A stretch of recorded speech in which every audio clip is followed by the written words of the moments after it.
Hello, welcome to this video where I will detail exercise 10e, finding the equation of a line. So firstly, it starts off pretty easy, just wants us to articulate or verbalize the meaning of some of these equations. So if we have y equals 2x plus 3, the y value is equal to twice the x value plus 3, something like that. Alright, with the next part, it's getting us to do a bit of pattern recognition here. It's given us a table of values and it wants us to find the equation that connects x and y. So this is our what we call y-intercept form for the equation of a line. M is the slope, c is the y-intercept. And we saw in our previous video that the y-intercept occurs when x is 0. And the slope is how much the line increases by for each unit of x. So let's have a look at the first one here, and we're trying to recognize how much is y going up by for each value that x increases by 1. And we can see from here to here, it's gone up plus 2, plus 2, plus 2, which means our slope is 2, m equals 2. The y-intercept occurs when x is 0. So looking at the table here, we can see when x is 0, the y-intercept is minus 2. So we have c is minus 2. Therefore, we have everything we need for the equation of this line. Remember, y equals mx plus c. We have y equals m is 2.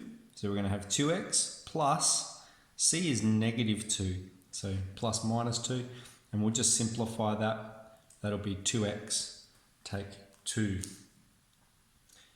Okay, the second example, we have, again, we want to identify the slope. How much is y increasing by for each value of x? So we can see x has gone up 1 from 4 to 5, y has gone from minus 3 to minus 2. It's gone up by 1. Okay, so we can see here our slope is positive 1, m equals 1. Our y-intercept isn't so obvious though. We have to backtrack here. All right, we've got when x is 4, but we're going to need to backtrack when x is 3, x is 2. So I'm going to make another table of values here. We need to know when x is 0. And at the moment, we're at 4. Okay, so I'm just making this table of values to make it very clear. We've got when x is 4, y is minus 3. All right, now when x goes down 1, y goes down 1. So when x is going to be 3, y is going to be minus 4. When x is 2, y is minus 5, minus 6. Okay, we can see it's going down 1. And so when x is 0, y is minus 7, which means our y-intercept is minus 7. So we just need to backtrack in order to be able to find these things. So we have the equation of a line is y equals mx plus c. We've got m is 1. So we've got 1x plus minus 7. And of course we don't need to write 1x like this, do we? We can just write it as x take 7 will be the equation that describes both of these lines. Okay, so 2 steps there, identifying the slope, how much is it increasing by each time, and then identifying the y-intercept, what's the value when x is 0, and then plugging them into the equation.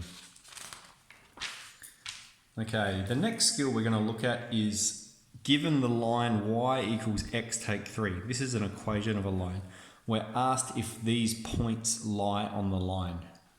Now this skill here, what we do is we take the equation of the line, which is y equals x take 3, and I'm going to put the x coordinate right there where the x is, and the y coordinate right there where the y is. So the y coordinate is 4, so I'm going to substitute it. 4 equals. The x coordinate is 3, so I'm going to substitute it, and then we still have this minus 3 sitting here as part of the equation. So all I've done is punch these numbers into the equation. Remember that this is the x coordinate, this is the y coordinate. Now let's evaluate this. 4 equals 3 take 3, that's 0. So is it a true statement that 4 equals 0? No, it's not true. Therefore this coordinate does not lie on the line. Let's check out this one. We have y equals x take 3. Now this is the x coordinate, this is the y coordinate, so 1 equals 4 take 3. Now 4 take 3 is 1, and we have 1 equals 1. Is this a true statement? Yes, it is. Therefore, this coordinate lies on the line. So all you're doing is plugging the coordinates into the equation of a line to see if the left side equals the right side. If it's true, then it satisfies the conditions. The point is on the line. Okay, next part. Given y equals half x take 5, find the y value if x is 4. So all we're doing here is we're taking x is 4 and putting it into the equation. Remember, we've got y equals half x take 5. So that's going to be half times 4 take 5. Now half times 4 is 2. So that's going to be 2 take 5. And 2 take 5 is minus 3. So the y value is minus 3. What about this? Find the x value if y is 2. So we've got y is 2. So remember, y is half x take 5. So we've got 2 is half x take 5. And we need to solve this equation to get x by itself. So the first thing we need to do is get rid of minus 5. And we do that by adding 5 to both sides. So plus 5 here and plus 5 over here. And that'll allow me to cancel these two. And so what I'd have in the next step is 7 equals half x. Now to get rid of half, we multiply both sides by 2. Times 2 and times 2. And that'll allow this to cancel here, the half. And we'll have x is 14. So that's how we do the questions in 10E.